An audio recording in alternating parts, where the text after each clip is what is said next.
Bueno, ¿qué es lo que vamos a ver en esta última unidad? Pues va a ser básicamente ya un repaso y ya la aplicación ahora sí de los conocimientos que tomaron en la primera y en la segunda unidad los vamos a tener que aplicar con un pacientito.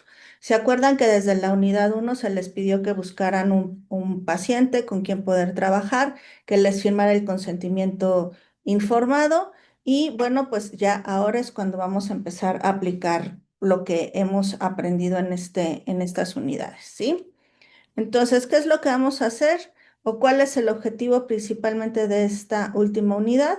Pues es que ustedes puedan utilizar las técnicas de acompañamiento de enfermería durante el proceso de muerte, tanto en situaciones reales como en situaciones potenciales, con la finalidad de reducir los niveles de tensión, miedo y angustia de sus pacientes a través de la aplicación de un adecuado plan de intervención, ¿vale? Entonces, acuérdense que ustedes en un momento dado solamente van a dar los primeros auxilios, por así decirlo, y ya si ustedes consideran que la persona o el familiar principalmente necesitan un apoyo psicológico, pues ya lo referirán al psicólogo correspondiente, ¿vale? Bueno. En esta unidad vamos a repasar un poco lo que son los apegos, que ya lo vimos en la primera unidad, que trabajaron ustedes con sus propios apegos. Esto es importante ¿para qué? Para saber y distinguir cuáles son los apegos que nosotros podemos llegar a presentar. ¿Qué es el apego en sí? Pues es este vínculo afectivo que vamos a establecer con ciertas personas significativas en nuestra vida.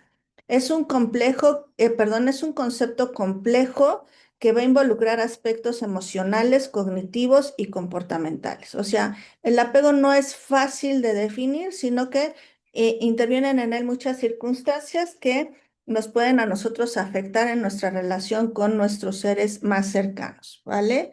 Y bueno, pues ustedes ya hicieron la revisión de este tipo de apegos en la primera unidad.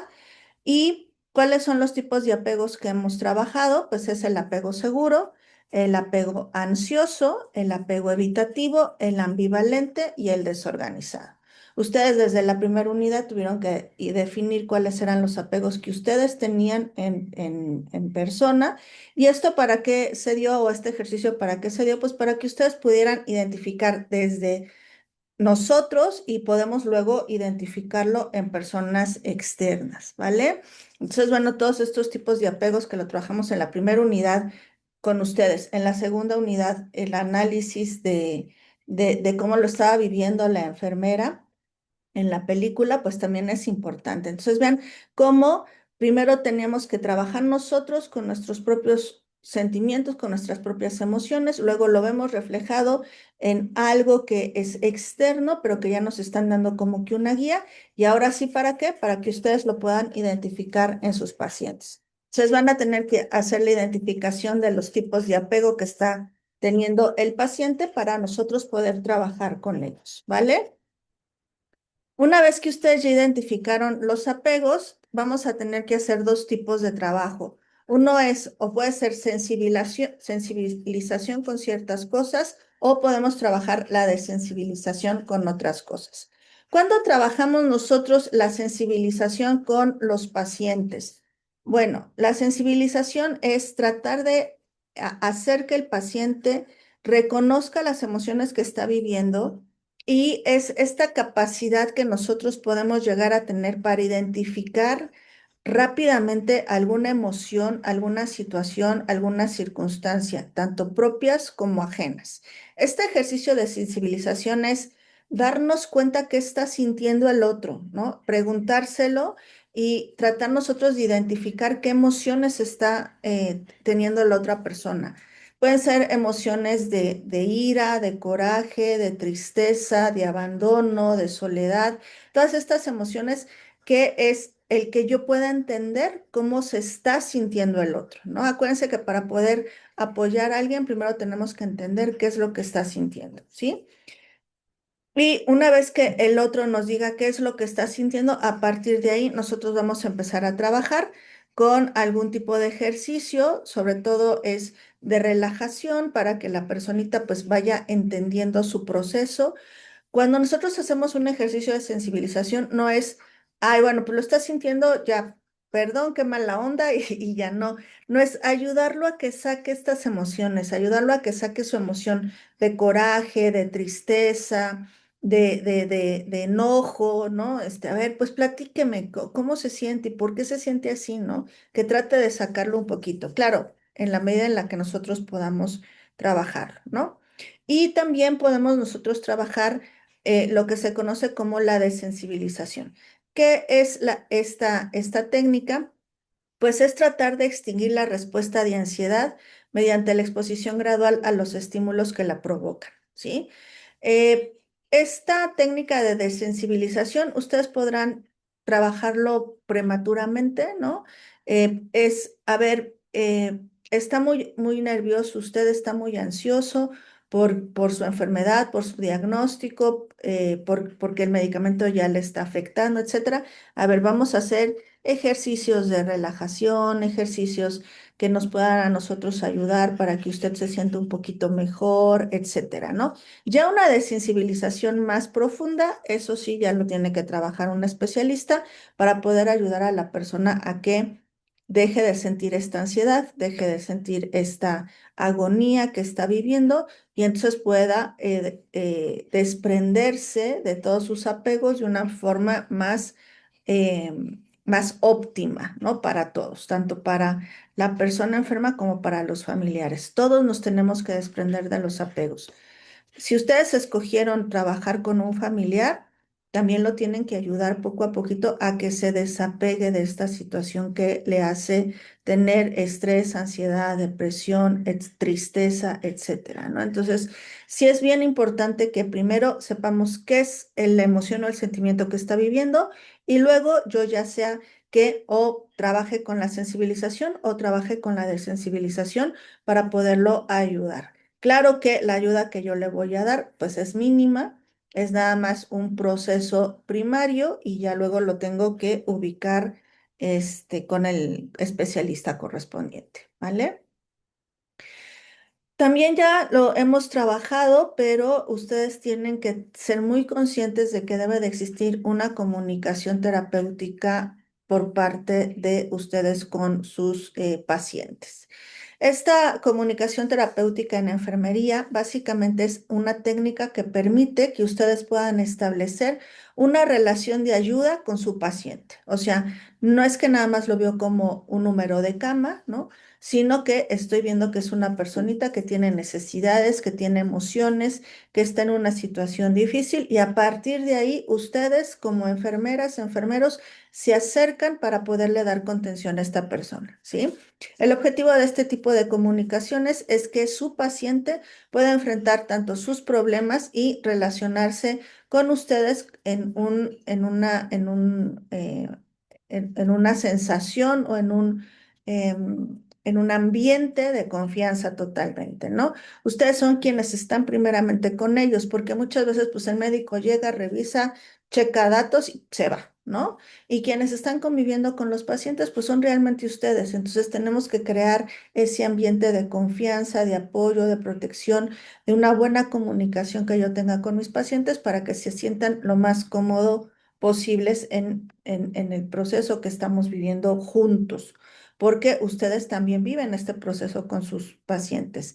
Sí es muy importante, chicas, que si ustedes están en algún área fuerte, por ejemplo, en terapia intensiva, en urgencias, en algún área o algún ala del hospital donde ven mucha muerte, ¿no? Puede ser el área de cancerología, puede ser el área de neumología, todas estas áreas donde ustedes se están enfrentando continuamente a la muerte. Sí es importante que ustedes le den el apoyo a sus pacientes, pero por favor no dejen ustedes de trabajar sus propias emociones. Vayan a terapia, ¿sí? Hay diferentes tipos de terapia, hay diferentes tipos de costo. En la UNAM tenemos terapia gratis. Si a ustedes les conviene, si no, busquen un buen terapeuta, un buen analista para que saquen todo esto. ¿Por qué? Porque todos los que trabajamos en el sector salud, muchas veces nos quedamos con muchas cosas, ¿sí? Imagínense que ustedes ya lo han de saber, somos parte materia y parte energía. Entonces, Esta energía que luego los pacientes depositan sobre nosotros, nosotros tenemos que sacarla de alguna forma. Y luego nos quedamos con todos estos problemas, con todas estas emociones, sensaciones que nos están platicando. Y es bien difícil llegar a casa, por ejemplo. Pues si tengo niños chiquitos, pues ¿cómo les voy a decir algo fuerte, no? Quizás a mi pareja le comento, pero no me entiende. Quizás a mis padres, pues también ya están grandes, tienen que ellos resolver sus cosas. Y empezamos a estar en esta situación en la que yo no puedo sacar todas estas emociones que yo traigo. Lo platico con algún compañero, con algún amigo, y pues está viviendo el mismo proceso que nosotros. Entonces, a veces no es recomendable platicarlo también con compañeros de trabajo, con amigos que estén en nuestra misma situación, porque no vamos a poder dar un buen resultado con esta situación. Entonces, no dejemos de ver que todos los que nos dedicamos al sector salud también somos personas, ¿sí? Y como personas necesitamos en un momento dado un apoyo y una contención emocional. Si ustedes están en áreas muy estresantes, mi sugerencia es vayan a terapia. ¿Por qué? Porque es la mejor forma en la que ustedes lo pueden trabajar. Y más si estamos trabajando continuamente con procesos de muerte, de dolo, de mucho dolor de nuestros pacientes, lo mejor es trabajarlo. ¿Por qué? Porque tampoco está bien que nosotros mismos nos desensibilicemos completamente, ¿no? O sea, yo soy enfermera y me han dicho que yo no puedo relacionarme emocionalmente con mis pacientes. Nos lo podrán decir, pero ya cuando lo vivimos es otra cosa. Y va a haber con quien vamos a tener empatía. Y va a haber con quien, va a haber el pacientito que no aguantamos. Y va a haber el paciente que si se va, si fallece, pues nos va a doler. ¿Por qué? Porque somos seres humanos. Eso no podemos dejarlo a un lado. Hasta ahorita todavía somos seres humanos los que atendemos. No somos robots y también tenemos que entender nuestras propias emociones. Entonces, no me lo dejen de a un lado, ¿vale? Regreso con la comunicación terapéutica. Ustedes tienen que establecer una muy buena comunicación con sus pacientes y sobre todo si vamos a trabajar este tipo de técnicas que ya es para ayudar al paciente o al familiar que se despegue o al paciente que tenga un final más tranquilo, ¿vale? Tenemos que darnos cuenta y hacerle dar cuenta tanto a nuestro paciente, puede ser el familiar o el mismo enfermito, los tenemos que ayudar a que se den cuenta de su pérdida y tratar de reconstruir el significado.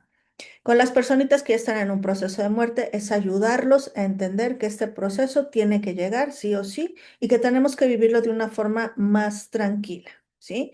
Si estamos trabajando con un familiar, pues entonces sí ya viviste tu duelo, ya viviste toda esta etapa que ya vimos en la segunda unidad, cuáles son las fases del duelo, etcétera, ya lo estás viviendo. Bueno, en un futuro, una vez que ya hayas cerrado tu ciclo, de duelo, acuérdense que el duelo depende del tipo de apego que se haya tenido. Entonces ahora sí podemos empezar a reconstruir el significado, ¿no? ¿El significado de qué? El significado de tu vida, el significado de tus emociones, el significado de tus metas, de tus valores, etcétera. Tenemos que volver a resignificarnos. ¿Para qué? Para que tú puedas seguir adelante, ¿vale? Esta es la reconstrucción emocional, que es un proceso de transformación que implica identificar y modificar las experiencias que nos están causando dolor.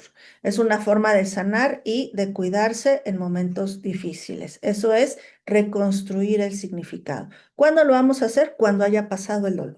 ¿Sí? Yo no puedo pedirle a la persona que reconstruya su significado si está en pleno proceso de duelo, ¿no? Me va a mandar muy lejos y me va a decir, sí, vete con tus ideas y con tus teorías a otro lado, yo me siento muy mal, ahorita no puedo hacer nada de esto. Entonces, tenemos nosotros que respetar las etapas que está viviendo la personita y si vemos que ya está en la última etapa de duelo, entonces ahí es donde podemos empezar nosotros a tratar de reconstruir el significado, no antes, no antes, porque ni nos van a pelar ni nos van a hacer caso, están tan llenos de emociones que las emociones pueden ser tristeza, coraje, frustración, etcétera, que no nos van a hacer caso. Entonces también nosotros tenemos que ser muy conscientes de que las personas están procesando su duelo y una vez que lo procesen, entonces ahora sí podemos hablar de una reconstrucción del significado, no antes, ¿vale? Ya lo habíamos también comentado en alguna otra unidad, pero los cambios de la dinámica familiar cuando tenemos un pacientito ya muy grande o un paciente ya muy enfermo, pues empiezan a cambiar, ¿no? Las enfermedades crónicas y terminales generan cambios dinámicos en la familia. Luego tenemos cambio que hay, por ejemplo, los padres que primero pues cuidaban y criaban a los niños, etcétera, ahora ya los tenemos muy grandes, muy enfermos y vuelven a ser ellos dependientes ahora de sus hijos. Y aquí hay un cambio de rol familiar en el cual los hijos se convierten en padres y los padres se convierten como en hijos. Y no sé si lo han visto, que llega a haber en algunos pacientes ya mayores con bastantes regresiones, ¿no? Y entonces se empiezan a comportar como niños y empiezan a ser caprichosos y empiezan a, ¿no? Como si tuviéramos un niño de 5 años en una persona de 85, ¿no? Y entonces los hijos, pues aparte de sus vidas, tienen que lidiar con esta situación. Claro que es muy difícil y tendríamos nosotros, ustedes en la medida de sus posibilidades, empezar a decirles a las personas, hay un cambio de roles, ustedes lo tienen que trabajar en terapia porque eso no está bien, ¿no? O sea, no está bien que nos volvamos en los padres de nuestros padres. Podemos ser cuidadores y para eso, bueno, ustedes se aventaron cuántos años estudiando, los de la técnica, más ahorita los de la licenciatura, el cuidado del ser humano es toda una ciencia, no es que me la aviente de la noche a la mañana. Ahora imagínense, ustedes que tienen toda la preparación, hay una persona que no tiene preparación y que de repente se está encargando de todo esto, pues es dificilísimo, ¿no? Aparte de decirle al familiar, pues que cómo le tienes que hacer los cuidados físicos, cómo le tienes que hacer la diálisis, cómo tienes que hacerle tal curación, etcétera. Aparte de eso, también es bien importante que manejen sus emociones y que vayan identificando si hay algún cambio de rol. Y en este cambio de rol, pues lo tienen que trabajar, ¿no? Porque no es sano para nadie que cambien el rol. Claro que entendemos que las personas ya mayores están disminuidas de sus facultades, pero no son niños, ¿no? Entonces, en la medida en la que ellos puedan, tienen que seguir desempeñando y desarrollando sus actividades y seguir siendo ellos mismos. Quizás yo no voy a tomar decisiones grandes y fuertes de, por ejemplo, cuestiones económicas, porque pues ya no veo bien, ya no oigo, bueno, pues tiene que venir mi hijo y teclearle al cajero para sacar el dinero, ok, pero decisiones de mi vida, de mi salud, de cómo quiero estar, esas sí las tengo que tomar yo, siempre, siempre y cuando estemos bien de acá. Tenemos que tomar nuestras decisiones y hacernos responsables nosotros de nuestra propia vida, ¿sí? Entonces, hemos cambiado mucho esta situación. ¿Por qué? Pues por desconocimiento e ignorancia de estos factores que se van dando, que tenemos que trabajarlos. Y ustedes, bueno, pues mejor que nadie pueden apoyar tanto al enfermo como al familiar para que se den cuenta de esta situación, ¿no? Acuérdense, nuestros padres no son nuestros hijos, no pueden ser nuestros hijos y no los vamos a tratar como niños. Si yo los empiezo a tratar como niños, se van a comportar como niños. ¿Tengo que tratarlos como adultos? Sí, con ciertas disminuciones, disminuciones físicas, pero no cognitivas. Disminuciones físicas, pero no emocionales, ¿sí? Entonces sí tenemos que darnos cuenta de con quién estamos trabajando. Eso es bien importante, ¿no? ¿Qué es lo que ustedes tienen que hacer como enfermeras, enfermeros ante el paciente en este proceso de muerte? Pues lo primerito que tenemos que hacer es dar un apoyo emocional, que es brindar este apoyo emocional tanto al paciente como a la familia. Ustedes tienen que detectar qué es lo que están viviendo cada uno de ellos, escuchar activamente en la medida en la que se pueda al paciente y a la familia. Puede ser que de repente tengamos un tiempecito, ¿no? Pues supongamos, yo tengo 20 camas asignadas y bueno, pues voy trabajando con ellas, pero veo que el paciente de la cama 8, el señor Manuelito, ya está muy mal y su hija, que es su cuidador, está más mal que él, ¿no? Entonces, quizás no con todos, pero sí me acerco con aquellos que yo ya empecé a identificar que sus emociones no están como que del todo sanas, ¿vale? No es que atiendan a los 20, tampoco les va a dar la vida para eso, pero sí, cuando ustedes ya ven una situación fuerte, acérquense. Ustedes son los primeros que pueden apoyar, que pueden ayudar y en la medida de sus posibilidades hablar con las personitas y a los dos, ¿no? Se les puede decir, oye, pues necesitamos un apoyo terapéutico. Del enfermo hay psicólogos que van a platicar con ellos a los hospitales y con el familiar, bueno, pues atiéndete, ¿no? Pero sí, sí acercarse, ¿no? Porque estamos hablando de personas. Es también muy importante por parte de ustedes que eduquen a la familia para que se vayan preparando a lo que puede suceder. Y también ayudar a la familia a sobrellevar el duelo tras el fallecimiento, si es que se acercan con ustedes, y también orientarlos para que puedan llevar una ayuda psicológica. Otra cosa que ustedes hacen y que es lo más normal o lo más común que ustedes hacen es aliviar los síntomas del paciente, tratar el dolor, tratar otros síntomas del paciente y bueno, ustedes son expertos en proporcionar medicamentos, artículos médicos, equipo necesario y en la cuestión física tratar de mejorar el estado del paciente. Eso ya es como parte esencial de su trabajo. Otra cosa que podríamos nosotros hacer y apoyar es orientar a la familia de cómo se debe de cuidar a su ser querido que está enfermo, ¿no? Ustedes luego dan como clases, ¿no? De a ver cómo tiene que dializar a la persona. Sí, el hospital le va a prestar el aparato, pero tiene que hacer esto y esto y esto, ¿no?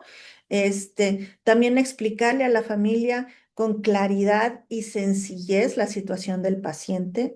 Acuérdense que la comunicación es bien importante y esta comunicación terapéutica enfermero-paciente es bien importante, ¿no? ¿Por qué? Porque ustedes tienen la capacidad, eh, en enfermería luego nos piden mucho inteligencia emocional, la capacidad de acercarse y de poderle decir a la gente lo que está sucediendo en otros términos, porque muchas veces los médicos son muy fríos, ¿no? No, pues usted tiene esto y esto y esto y esto y se tiene que hacer tales y tales cosas porque necesito estos resultados. ¿Quién le entendió? ¿Quién sabe? ¿No? Pero ustedes pueden, cuando vean así la cara de what, ¿no?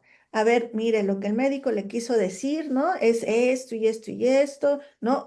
Como que bajar la información para que la gente lo pueda entender, ¿sí? Es lo que dice el médico, yo nada más se lo estoy interpretando, no es lo que digo yo, es lo que dice el médico, pero vi como que no captó muy bien, se lo puedo explicar de una forma más amplia, ¿no? Pero aquí están las indicaciones del médico, que es lo que nosotros tenemos que seguir. También es importante cuando tenemos pacientitos terminales y hay un apego mal trabajado. Muchas veces hay personas que dicen, no, es que sin mis papás yo me voy a morir, ¿no? O es que si mi marido se va, a mí se me acaba la vida, ¿no? Y entonces ese tipo de situaciones lo tengo yo que detectar y no nada más es de que, ay, pobrecito, pues a ver cómo le va, no, sino lo detecto y en ese momento, oye, te acompaño para que platiques con alguien, ¿no? Porque ya estamos hablando de posibles ideas suicidas. Entonces, ahí sí tenemos que intervenir todos, ¿vale? Y otra cosa que podemos hacer es para, lo que les decía hace ratito, para que el enfermo, en la medida de sus posibilidades, pueda mantener su papel dentro de la familia, su rol dentro de la familia. Si igual y no va a tomar decisiones, les digo de si se vende la casa o no se vende, quizás ya no puede tomar esas decisiones, pero sí puede la viejita de 87 años seguir haciendo su sopa aguada como lo hacía cuando los niños eran chiquitos y con su receta secreta y adelante, déjenla ser, ¿no? Quizás le ayudamos ahí para que si no ve bien, pues le ayudamos a que no se vaya a quemar, pero hay que dejar que la gente siga haciendo sus actividades en la medida que se pueda, ¿vale? Entonces, todos estos roles, vean que no es nada fácil lo que ustedes tienen que hacer. Todos estos roles son los que ustedes tienen que empezar a trabajar. Muchos de ellos ya los están trabajando, pero tengo yo que, aquellos que pues no le he puesto atención, quizás vayan los palomeando para que sepan qué más puedo yo hacer por el paciente, ¿no? Acuérdense que estamos, repito nuevamente, trabajando con personas. Ujú. Y bueno, vamos a alguna duda hasta aquí.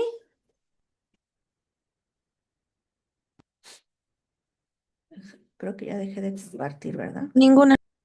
Ninguna, vamos bien.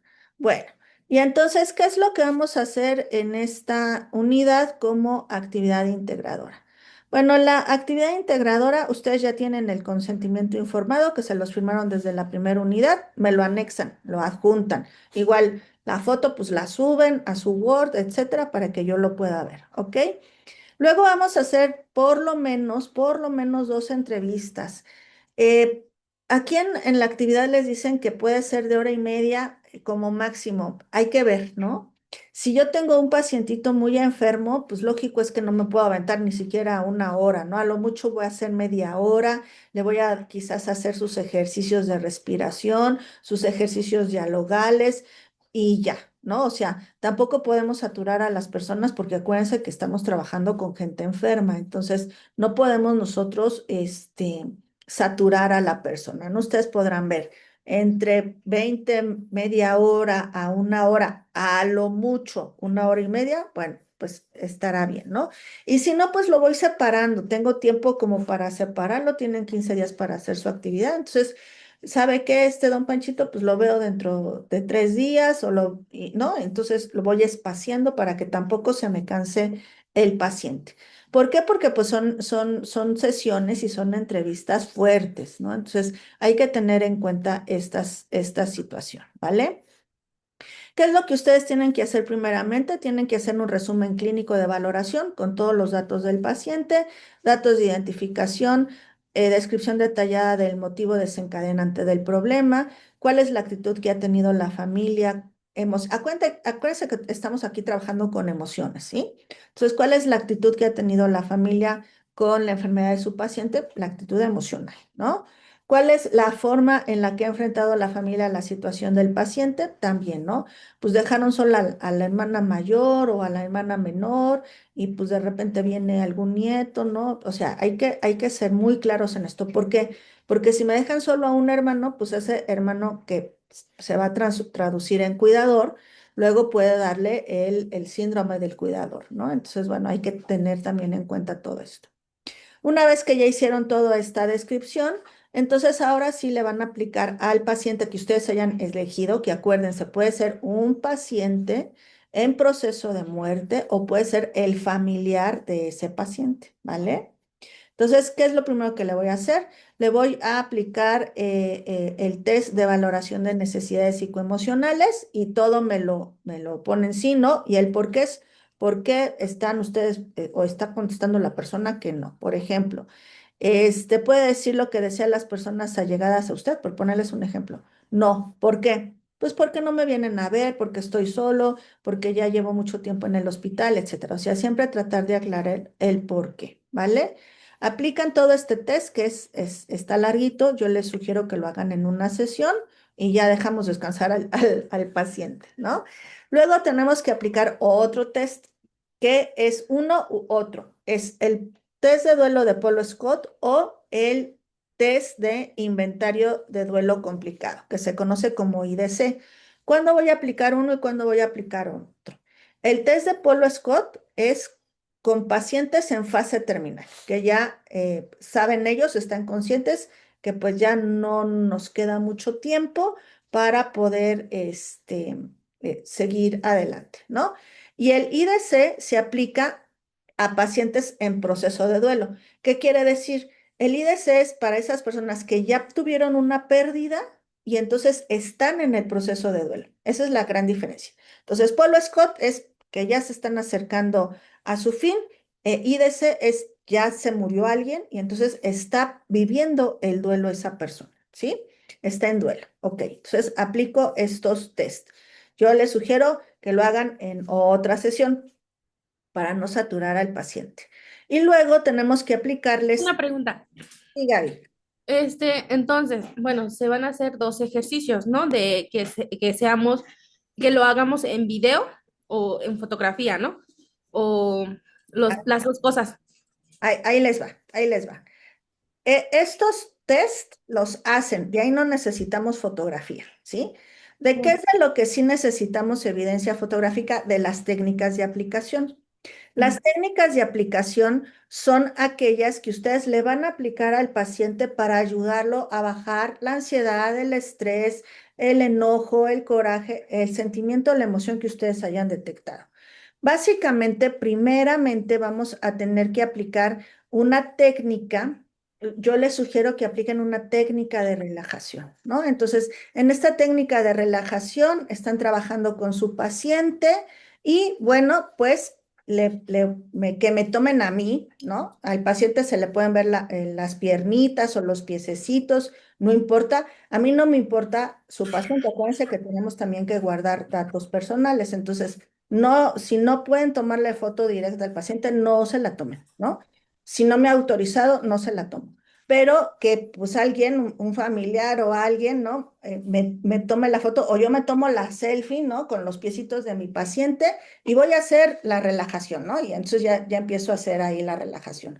Pueden subir evidencia fotográfica o un video chiquito, porque me preguntaron en la plataforma, oye, Verónica, ¿y el video tiene que ser de la hora y media? No, no, no, no, no, no. Un video chiquito, nada más que compruebe que ustedes están aplicando la técnica de relajación. Nada más, puede ser video o foto. Si se Ah, puede ser de las dos cosas. Sí, si se les complica el video, yo acepto fotos, ¿sí? Ah, yo ok. Hay maestros que dicen que no, que tiene que ser video. No, yo les acepto fotos porque luego es muy difícil, ¿no?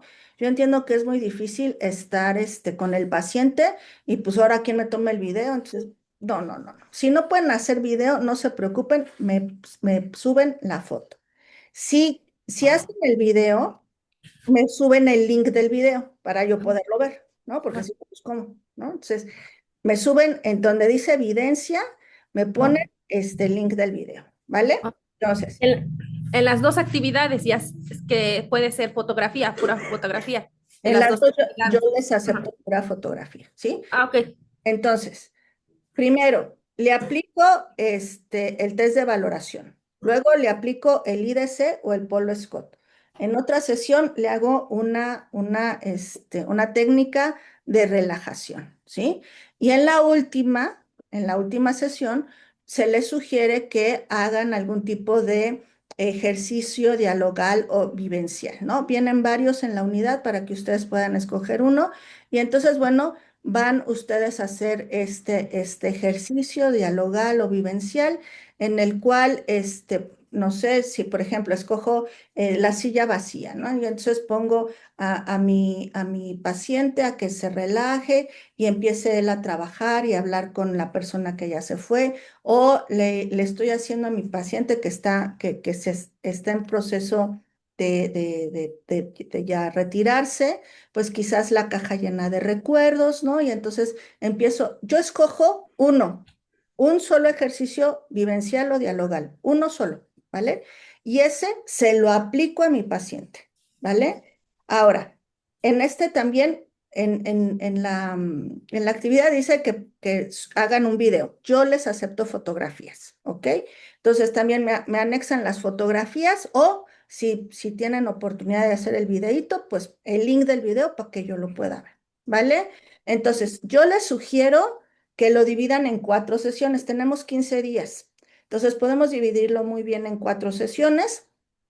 En una le aplico la valoración, en otro le aplico el test correspondiente, en otro le aplico los ejercicios de respiración o de relajación y en otro le aplico los ejercicios dialogales o vivenciales, ¿vale?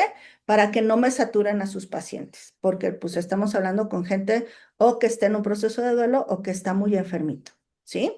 Entonces ya una vez que hicieron todo esto, pues ya llenan su actividad. Me tienen que decir en sus actividades, en las dos, tanto en los ejercicios de relajación como en los vivenciales o dialogales, me tienen que decir cuáles fueron los pasos que ustedes siguieron, porque nosotros les damos ciertas técnicas, pero ustedes me van a decir, ah, pues yo pude hacer esto y esto y esto y hice, llegué, saludé, le dije, platicó un poco, ¿no? O sea, ¿cuáles fueron los pasos que ustedes hicieron en realidad con su paciente? ¿Sí? Luego me van a poner el fundamento de la técnica elegida, que básicamente es qué tipo de ejercicio escogieron y cuál es el autor que se les dijo que aplicaba este ejercicio, ¿no? Acuérdense que siempre tenemos que tener una evidencia fundamental, ¿no? Y ya luego, pues me ponen su evidencia fotográfica, ¿vale? ¿Sí? ¿Estamos de acuerdo? Sí, sí, ¿Sí? sí. ¿Alguna duda? Yo No, sí, disculpe, sobre las técnicas que vamos a realizar, ¿de dónde podríamos sacar las técnicas? ¿O nosotros lo tenemos que buscar? Vienen algunas recomendaciones en tu unidad, en la unidad 3. Si tienes alguna duda de cómo aplicarla, me mandas un mensajito y me dices, Verónica, a mí me gustaría aplicar este tipo de técnica, ¿cómo me sugieres tú que yo la haga? ¿Sí? Si tienes alguna duda, pero ahí en tu unidad te explican brevemente cómo las podrías tú aplicar, ¿vale? Ok, muchas gracias. Ujú. ¿Alguien más? Bueno, chicas, pues ha sido un verdadero honor y placer estar con ustedes esta tarde. Les agradezco mucho el que se hayan podido conectar un día después. Ayer tuve una junta urgente y pues no pude conectarme con ustedes. Les agradezco mucho que hayan estado el día de hoy. Y bueno, pues cualquier duda, cualquier situación o aclaración, acuérdense que estoy disponible para ustedes a través de la plataforma. No duden en comunicarse. Que tengan una excelente tarde. Cuídense mucho, pórtense bonito y nos vemos en plataforma. Bye sí. bye. Gracias, Hasta profesor. luego. Gracias. Bye.